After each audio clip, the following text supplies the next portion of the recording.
Bonjour à tous et bienvenue dans le débat sartois en ce mois de mars. Au retour du Salon de l'Agriculture. 26 médailles au concours général agricole des produits contre 15 l'année dernière. 8 médailles d'or, 11 médailles d'argent et 7 de bronze, un record. Beaucoup de rillettes récompensées dans le lot. Évidemment, on en reparlera. Une filière, les ports de la Sarthe, médaille d'or pour la première fois. 4 premiers prix et une championne de race en rouge des prés au concours général agricole d'élevage. Vous l'avez compris, du 22 février au 2 mars, le Salon international de l'agriculture à Paris a permis aux producteurs, aux éleveurs et à toutes les filières représentées dans la Sarthe de mettre en lumière leur savoir-faire. Quand on sait que l'agriculture en Sarthe, c'est 3400 exploitations et que 83% du territoire est couvert par l'agriculture ou la forêt.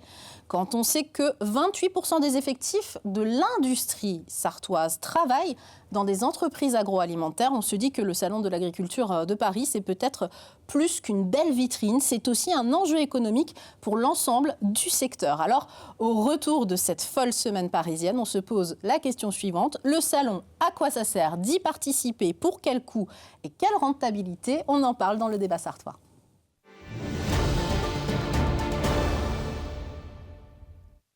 Et à la coprésentation avec moi ce soir, Lucas Jarrier. Merci d'être avec nous, Lucas, journaliste à Ouest France. Et vous avez participé au Salon de l'Agriculture. C'est pour ça que vous êtes avec nous. Vous avez pu éprouver en tant que journaliste l'ambiance. Exactement. Et vous avez fait un article d'ailleurs pour Ouest France sur cette question économique et le retour économique. Oui, la rentabilité des Absolument. Alors merci d'être avec nous, Lucas. Pierre Debosc, vous êtes 3e vice-président de la Chambre d'agriculture en Sarthe, éleveur à Ruillé-en-Champagne. On vous a déjà vu dans le reportage sur LMTV. Je suis ravie de vous recevoir ce soir pour nous parler de votre expérience du Salon de l'agriculture, entre autres. Jean-Claude Guillemet, vous êtes président de la filière Les Ports de la Sarthe. Cocorico, félicitations pour cette très belle médaille d'or au concours général. On va en reparler. Et en face, François Boussard, vous êtes conseiller départemental. On ne vous présente plus, François Boussard, président commission de développement des territoires, agriculture, développement durable et transition énergétique. 4e vice-président de la Chambre d'agriculture également. Et puis vous êtes agriculteur. Tout à fait. Éleveur laitier quand même. Tout à fait, et fier de l'être et de toujours l'être. Et vous connaissez votre sujet, vous. Ah oui, parce que c'est du quotidien quand même si on a 2 missions dans le cours de la journée, mais j'aime bien et je participe activement au moins les matins, voir les animaux, soigner les animaux, et puis quand il y a besoin de renfort pour mon collègue. Bon, on va commencer avec Pierre, si vous voulez bien. Vous avez, en 2023, gagné un prix avec votre taureau Prince, le prix de championnat mâle. Vous n'avez pas participé au salon cette année. Je voulais vous demander comme ça, spontanément, ça sert à quoi de participer au salon pour un agriculteur comme vous, un éleveur comme vous? Tout d'abord, c'est une fierté, une grande fierté de représenter la race au concours général agricole et de, en plus, avoir eu le prix de championnat. Après, c'est quelle race d'ailleurs? En rouge des prés. Rouge des prés. Donc, il y a souvent une section de jeunes mâles, une section de mâles adultes, après, identique pour les femelles. Et après, donc, le premier des 2 sections se rencontre pour faire le championnat, donc être champion des mâles adultes. Donc, c'était vraiment une très grande fierté. Et puis, pour l'élevage, c'est un plus. C'est un plus pour l'élevage. Alors là, c'était un taureau. On imagine que derrière, votre taureau, il a une très bonne génétique. Vous allez pouvoir vendre la génétique. C'est ça? Comment ça fonctionne, en fait? Oui, après, c'est des coups de fil. Des gens qui disent, voilà, si jamais tu as des veaux de ce taureau-là, sur des vaches qui ont un beau potentiel, est-ce qu'on pourrait les voir? Oui, c'est des retombées économiques certaines. Et vous les avez sentis, les retombées économiques, concrètement, après ce prix en 2023? Après, nous, c'était notre 2e participation. Ouais. Comme aujourd'hui, par exemple, en 2025, il y avait des exploitants, c'était leur 30e participation. Donc, faut se faire un nom aussi, mais c'est petit à petit. Ça se fait sur la durée, donc? Oui, complètement. On n'y va pas d'un coup, on gagne, et hop, c'est réglé. Voilà, oui. Après, quand on a un bel animal et qu'on a la chance de pouvoir y participer, parce qu'il y a déjà une présélection au départ. Alors, comment ça se passe justement, cette présélection? Déjà, il faut sentir l'animal qui soit prêt dans les dates, dans tout ça. Les femelles, il ne faut pas qu'elles soient gestantes, il faut qu'elles aient leur petit veau. Il y a toute une préparation quand même. Et après, il y a une commission. C'est souvent un technicien de race et un éleveur qui viennent visiter dans les élevages tous les animaux qu'on a inscrits, que tous les éleveurs ont inscrits. Et de là, il en sort les titulaires et les suppléants. Donc, vous gagnez votre ticket pour le salon de l'agriculture. Exactement. Et derrière, par contre, c'est en général à votre charge, le fait d'aller au salon, d'emmener les animaux, etc. Il y a quand même beaucoup de choses qui sont organisées par la race, parce que c'est tellement un moment pour promouvoir la race et pour en faire une vitrine, hein, comme on le dit souvent, une vitrine. Donc la race, elle prend quand même en charge beaucoup de choses. C'est quoi la race pour les non-initiés? Parce que là, vous êtes entre agriculteurs. Mais... C'est l'association des éleveurs, en fait, qui sont regroupés. Et les vaches sont inscrites, elles sont connues dans un herdbook, elles sont recensées. Et du coup, c'est une association d'éleveurs. Et après, donc, cette association-là, le but, c'est de promouvoir la race et de pouvoir... donc, quand il y a des animaux à Paris, il faut que ce soit les plus beaux. Donc, ils ont tout intérêt à nous aider aussi. À vous aider financièrement. Donc, finalement, à votre charge, il y a quoi? Il y a encore le transport et puis... C'est surtout à notre charge, c'est toute la préparation avant. Parce qu'il faut que les animaux ils soient super beaux. Donc, c'est une très belle présentation. Donc, faut qu'ils soient bien en bon état, un beau poil. On les lave souvent. Ça, c'est plus du temps. Oui, au salon, vous arrêtez pas de les bichonner, en fait. Avant aussi. Avant. Donc, c'est beaucoup de temps avant. C'est sur l'alimentation, sur tout ça. Il faut être à la pointe. Mais après, en tant que tel, pour y aller sur le salon, à part l'hôtel, et puis comme tout le monde, il n'y a pas vraiment de charge pour les éleveurs. Ouais. Donc, c'est rentable. C'est intéressant, et puis c'est aussi c'est une rencontre. On se retrouve tous, tous les éleveurs se retrouvent, et il y a toujours un bus qui est organisé au niveau de la race Rouge des Prés pour le jour du concours. Il y en a pas mal d'ailleurs des Rouges des Prés au salon de l'agriculture pour y avoir été. C'est très représenté en Sarthe. Oui, c'est vrai. C'est une filière très représentée. La Rouge des Prés, c'est les Pays de Loire, mais il y a peut-être un quart des vaches qui sont en Sarthe. Donc le gros, c'est le Maine-et-Noir. Et après, c'est la Mayenne et la Sarthe. On est un peu. Je vois acquiescer François Boussard. Non, mais c'est ce qui est l'avantage et la reconnaissance des Rouges des Prés, c'est aussi c'est une race locale. Donc, alors il y en a d'autres qui émergent pour les maintenir, mais la Rouge des Prés, elle est surtout là pour l'identifier et surtout remettre en avant ses valeurs, qui étaient laitières pendant un moment et puis plutôt qui bifurquent sur sa viande aujourd'hui. Voilà. Aujourd'hui, la Rouge des Prés est reconnue avec l'AOP Ménanjou pour la viande. Donc on parle de la race Rouge des Prés et la viande dans l'assiette en AOP Ménanjou. Donc un AOP, c'est reconnu par l'INAO, c'est assez... une viande de grande qualité. Bien sûr. Donc aujourd'hui, les qualités de la Rouge des Prés sont largement reconnues au niveau de la viande. Il n'y a que 4 AOP en bovin viande en France. Alors quant à vous, Jean-Claude Guillemet, vous êtes président de la filière Les Porcs de la Sarthe. Encore une fois, je le dis, bravo pour cette médaille d'or. On va la voir, on va la montrer parce que vous nous l'avez ramenée. Oui. Elle est juste à côté de moi, là. Une médaille d'or pour une filière, c'est rare ça quand même, non ? On participe, oui, c'est rare. On en a déjà une en 2016 et 2018. Des médailles d'argent. Des médailles d'argent. Donc ça fait des années qu'on participe et ça fait plusieurs années qu'on passait à côté. Mais ça c'est les concours, c'est un jour ça je joue à pas grand chose souvent des fois. Donc c'est par rapport aux notes, ça joue à pas grand chose. Et nous, c'est vrai que c'est une fierté d'avoir une médaille d'or. C'est l'aboutissement du travail de tous les éleveurs de la filière. Et derrière, des retombées économiques sur tous nos clients, surtout les bouchers charcutiers derrière. Lucas Jarrier, vous les avez rencontrés, vous, quand vous êtes allé au Salon de l'Agriculture, les porcs de la Sarthe ? Oui, exactement. Et je voulais rebondir, vous parliez que ça se jouait à pas grand-chose. À quoi ça se joue, une médaille d'or, une médaille d'argent ? Ça peut jouer à quelques points. Sur la présentation, des fois, c'est bon. C'est vrai que l'échantillon qui est pris, peut-être que si il y a un jour de plus dans le transport ou quelque chose, mais ça peut jouer sur des petites choses comme ça, et c'est vrai que c'est des choses qu'on ne contrôle pas tout. Alors, par contre, le port de la Sarthe, c'est une filière, mais c'est une petite filière. Est-ce que vous pouvez rappeler comment ça se situe géographiquement ? Et puis, vous êtes combien ? Géographiquement, c'est la Sarthe et les cantons limitrophes. Oui. Donc, c'est un petit secteur. Aujourd'hui, on est 17 éleveurs à vendre des porcs charcutiers. Un peu plus d'éleveurs parce qu'il y a les naisseurs, parce que tout le monde n'est pas naisseur-engraisseur. Mais c'est vrai que c'est une toute petite filière. On a été beaucoup plus important à un moment donné. Mais c'est vrai que ça a réduit au fil des années parce que, à une époque, il fallait beaucoup de labels rouges pour Fleury-Michon, entre autres. Mais après tout ça a évolué pas dans le bon sens pour nous les éleveurs, mais c'est comme ça. Aujourd'hui, on essaye de résister en tant que petite filière. C'est des fois un peu compliqué, mais on est toujours présent sur le terrain. Vous vous en sortez quand même, malgré tout? C'est compliqué parce Économiquement, que on a du mal à vendre on de a- son travail, ouais. à vivre de son travail, pardon, c'est ça? Les éleveurs, oui, c'est compliqué, mais bon, c'est vrai qu'on a en élevage de porc, on a toujours eu des creux et des bas parce que les cours, ça varie tellement pour X raisons.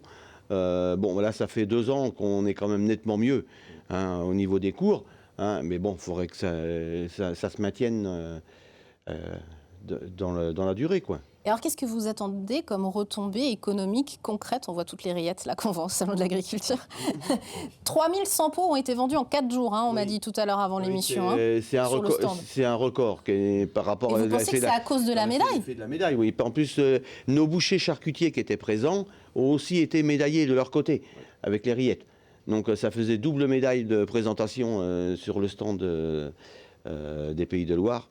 Et donc c'est... parce qu'en général, il est vendu 500 pots par jour, 450, 500. Là, 3000, un peu plus de 3000 en 4 jours. C'est une... Et les autres retombées alors pour les producteurs éleveurs de porc et autres? Nous, aujourd'hui, c'est surtout l'équilibre matière, parce qu'aujourd'hui, on a encore un déséquilibre matière, donc il y a encore des invendus. Donc le but, c'est de combler ces invendus. Et la médaille, je pense que va nous aider beaucoup, quoi. Sachant que vous vendez donc aux transformateurs. On vend aux transformateurs. Nous, on vend à l'abattoir, déjà dans un premier de l'abattoir, les grossistes. Et les grossistes revendent aux bouchers charcutiers. Vendre autant de rillettes au Salon de l'Agriculture, j'allais dire, ça paraît bête, mais c'est hyper intéressant pour l'image de la Sarthe aussi et pour le département de la Sarthe, parce que qu'on le veuille ou non, les rillettes sartoises, on en est hyper fiers. Enfin, c'est le produit sartois. C'est les meilleurs. Les rillettes sartoises, c'est les c'est meilleurs. un autre débat. Je vous laisse libre de ça. Après, c'est les goûts et les couleurs. Non, ce qui est important, c'est la reconnaissance par rapport à la Sarthe qui est véhiculée à travers les prix, à travers les éleveurs qui sont déjà allés et puis qui ont obtenu pour certains nombres. Mais je n'oublie pas aussi ceux qui ont déjà participé, parce que c'est des étapes à franchir. Et à travers leur présence, c'est une communication positive de la Sarthe. Et ce que je voulais surtout insister, c'est sur de la manière dont on conduit les élevages, un métier de passion, un métier d'engagement, un métier pas facile.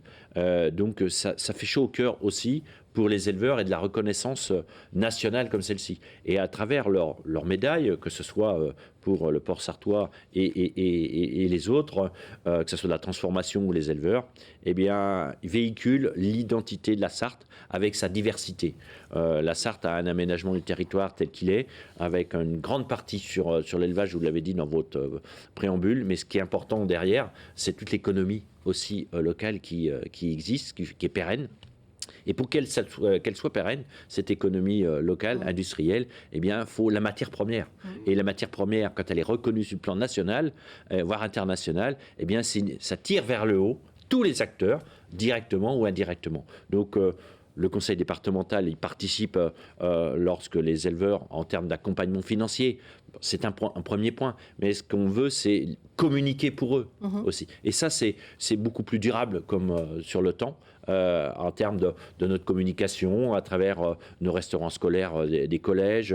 Enfin, voilà, c'est toute l'identité positive de la matière première, de la transformation et de l'identité forte qu'est la Sarthe, avec sa diversité et avec surtout son savoir. Pour le département, le fait que la Sarthe ait explosé les médailles cette année, est-ce qu'il y aura aussi des retombées pour le tourisme Par exemple dans le département? C'est comme toute communication. La communication positive que j'évoquais participe aussi à faire venir certains, compris des pots de rillettes, peut-être se dire tiens, on va peut-être venir en Sarthe pour voir, parce qu'on a identifié la Sarthe.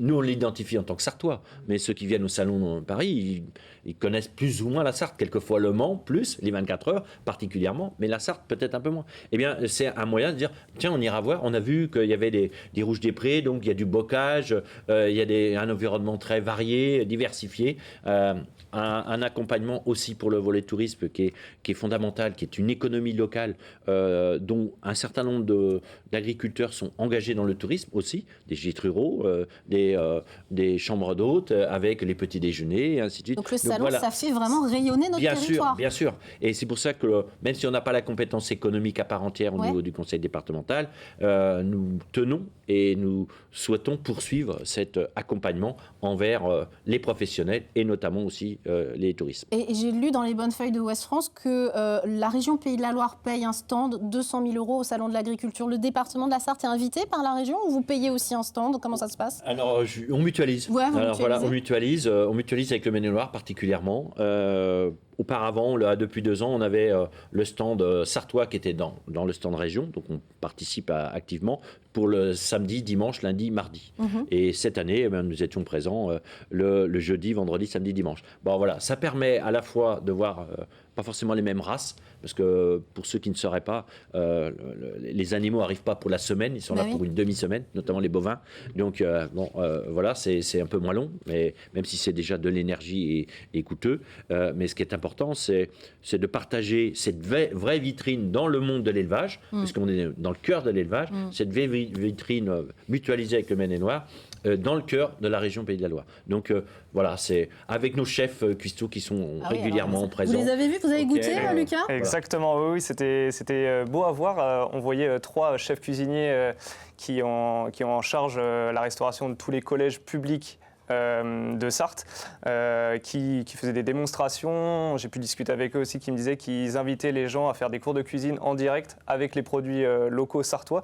C'était la première année qui faisait justement ces cours de cuisine en direct. Est-ce que c'est une volonté du département de faire ces démonstrations avec les produits locaux? Bien, la volonté, elle est au quotidien, puisqu'on travaille avec les produits locaux pour les collégiens. Et c'est de démontrer que c'est possible avec de nouveaux produits, des recettes nouvelles, portées, mises en place, mises en œuvre par les chefs cuistots du conseil départemental de la Sarthe. Donc, quelquefois avec du fromage, quelquefois avec de la viande bovine, quelquefois avec du porc, quelquefois avec du poulet. Enfin voilà, il y a des nouvelles recettes qui émergent.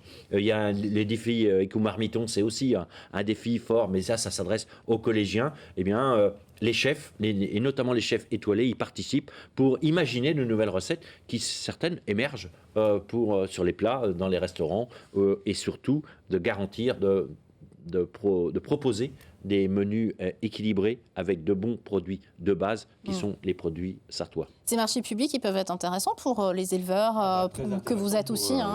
Je parlais d'équilibre matière tout à l'heure. C'est vrai que nous, la restauration collective, c'est vrai qu'on a un peu de travail à faire de ce côté-là, mais ça peut être très intéressant. C'est quoi le travail que vous avez à faire de ce côté-là? Disons qu'on n'est pas trop présent en restauration collective, parce que c'est les réseaux aussi qui font que donc faut passer, c'est un peu compliqué, quoi. Mais bon. Surtout avec les filières, que ce soit LPS ou l'AOP Ménanjou, qui sont reconnues en filière de qualité, on a quand même cet avantage dans la loi Egalim, normalement, à des produits incontournables pour la restauration collective. Donc on a beaucoup d'atouts pour être en avant et présent dans les restaurants, dans la restauration collective. Donc c'est vrai que c'est beaucoup de travail, mais la communication, les médailles d'or, toutes ces choses-là aident aussi à ce qu'on soit écouté et puis représenté demain plus dans... Et ça va dans ce sens-là, parce que je discutais justement avec les chefs cuisiniers qui me disaient que d'ici quelques années, ils aimeraient qu'il y ait 80% des ingrédients utilisés dans les recettes pour les collégiens qui soient vraiment sartois. Donc ça va dans ce sens-là, en tout cas. Et c'est aussi notre articulation un petit peu de commande publique. Chaque chef de collège est autonome avec ce gérant ou avec le principal, donc ils gèrent leur budget. Donc c'est pas un marché public ouvert pour tous les Sartois au même moment, c'est justement du gré à gré, le plus possible de gré à gré, avec des contrats en volume, en prix, pendant l'année scolaire, donc, et surtout de proximité, puisqu'on demande souvent aux producteurs d'apporter leur matière dans les cuisines des collèges. Eh bien, il ne faut pas qu'ils soient à 100 km. Donc, à partir du moment qu'ils sont dans un rayon 20-30 km, c'est possible. Donc, aujourd'hui, l'ensemble des collèges ont la liste de tous les producteurs prêts à produire et surtout à fournir les restaurations de nos collèges. Et puis, ils font leur choix en lien direct. Quelquefois, il y a des visites du chef qui va directement sur l'exploitation, sur la transformation, pour voir et mettre en lumière c'est la synergie qui existe entre le conseil départemental et la chambre d'agriculture aussi sur le manger local, en l'occurrence. Alors, dans un contexte plus général, plus global, en Sarthe, l'agriculture connaît une petite crise des vocations. Chiffre Chambre d'agriculture, on a perdu 2000 vaches laitières et 25 éleveurs laitiers en Sarthe courant 2024.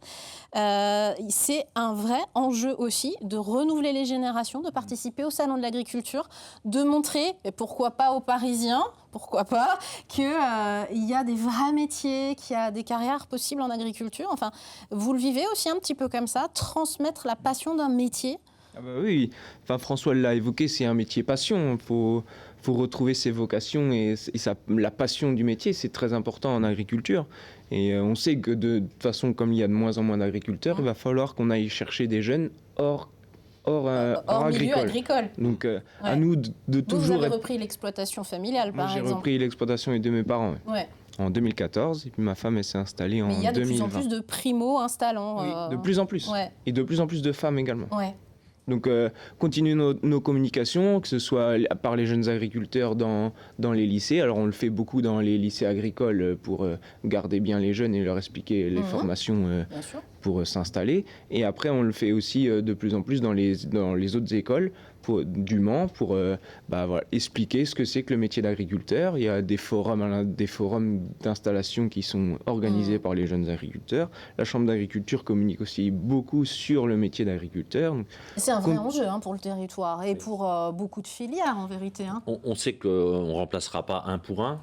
Si on pouvait déjà remplacer un sur deux, ce serait déjà un objectif. On sait aujourd'hui que 50% des jeunes installés sont hors du milieu agricole.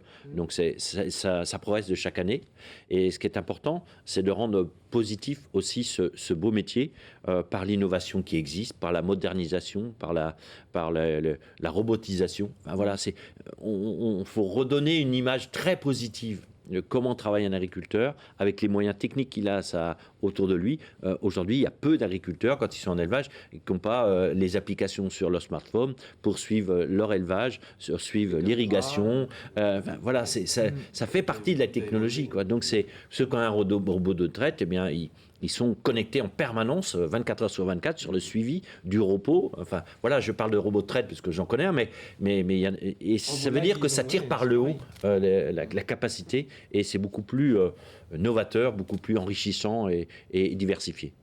Malgré tout, c'est des coûts d'investissement. On arrive à rentrer dans ces frais quand on est agriculteur aujourd'hui. C'est vrai qu'aujourd'hui, on parle beaucoup d'augmentation des cours de la viande, du poulet, du porc qui a quand même augmenté. Même il y a si le on prix de sait... l'électricité aussi qui augmente tout voilà, bêtement. Nos charges derrière, elles sont toujours... Donc les jeunes qui veulent s'installer, surtout quand s'ils sont hors cadre agricole, on ne va pas leur dire vous vous installez, vous allez dans une filière et puis... pas gagner votre croûte tout de suite. Les jeunes aujourd'hui, il faut que quand ils s'installent, ils puissent sortir un revenu, ce qui est normal. Il n'y a aucun problème. Dès le premier mois qu'ils aient un revenu sur l'exploitation, sinon de toute façon on ne les captera pas, ces jeunes-là. C'est des questions qu'on vous pose au Salon de l'agriculture, ça oui, beaucoup. Oui, parce que les gens, ils entendent parler que ça augmente le prix du lait, le prix... Et puis ils se rendent compte que eux, leurs courses, ça augmente aussi. C'est peut-être pas forcément le prix du lait qui a augmenté, mais ils se disent, nous, quand on va faire nos courses, c'est plus cher. Est-ce que ça va mieux, vous ? Et puis, les agriculteurs se font entendre régulièrement. Oui, voilà. Vous avez manifesté, on vous entend. Enfin, les Français vous entendent. Oui, c'est vrai. Je pense que... Mais il faut rester... Enfin, moi, quand je vais au salon de l'agriculture et qu'on discute soit d'un côté avec les agriculteurs ou avec le consommateur, rester toujours dans le positif. Ouais. C'est ça le plus important. Vous aussi, demain... ça faut être positif. C'est vrai qu'on a une évolution qui se modernise et c'est très bien pour nos jeunes. De toute façon, on est obligé de passer par là pour arriver à avoir nos jeunes. C'est clair. Nous, ce qu'on a connu il y a 40 ans, c'est plus d'actualité aujourd'hui. C'est vrai que moi, quand je me suis installé, les week-ends, on ne connaissait pas. Les vacances, pas du tout. Les jeunes aujourd'hui, ils veulent avoir des week-ends, avoir des vacances, ce qui est tout à fait normal. Ils veulent comme chacun d'entre nous, et pour leurs enfants, pour eux-mêmes, avec un équilibre social et puis un équilibre financier aussi, parce qu'avant tout, ça doit être rémunérateur, à minima. Justement, dernière question. Ouais, sur le salon de l'agriculture, quand vous y participez, quand vous vous déplacez sur Paris, qui gère l'exploitation ? Comment vous arrivez à gérer tout ça ? C'est vrai que moi, je suis en SE avec ma femme et mon fils, donc c'est eux qui gèrent quand je suis parti, quoi. D'ailleurs, moi, j'ai la chance que mon fils est installé avec nous là depuis 1 an et me succède incessamment sous peu.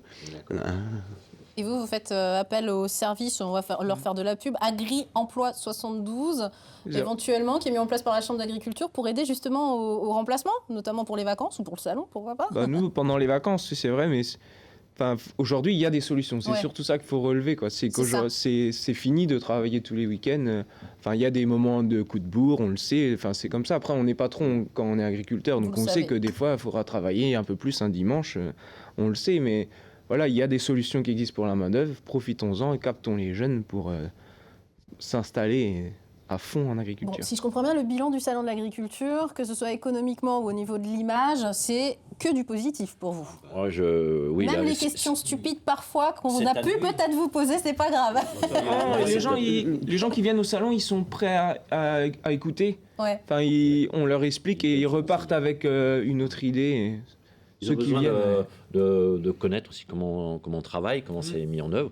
Et puis, l'année 2025 aurait été marquée par un super salon, débat dans la sérénité du monde agricole. C'est déjà un point plutôt positif, avec des temps d'échange, des discussions. Et puis, quand on ramène des médailles, on tire par le haut.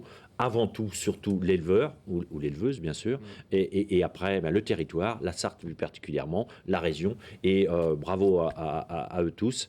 Et puis ceux qui n'ont pas réussi cette année à ramener une médaille, ils seront présents l'année prochaine et on saura les accompagner l'année prochaine. Exceptionnelle moisson de médailles cette année. Je vous montre le très beau diplôme pour toute la filière. Médaille d'or au concours général. Les porcs de la Sarthe. Bravo encore à tous nos éleveurs locaux. Merci d'être venu sur ce plateau. Merci Lucas pour cette première. Merci d'être venu. Merci d'avoir échangé avec nous, d'avoir donné un petit peu votre retour d'expérience sur ce salon de l'agriculture. Cette émission est rediffusée samedi 8 mars à 21h et à 23h. Dimanche 9 mars, rediffusion 9h, 11h, 13h, 17h. Vous n'avez aucune excuse si vous n'arrivez pas à la voir. Et puis si vous n'y êtes pas arrivé, elle sera disponible sur LMTV Sarthe, la chaîne YouTube. À très vite sur LMTV.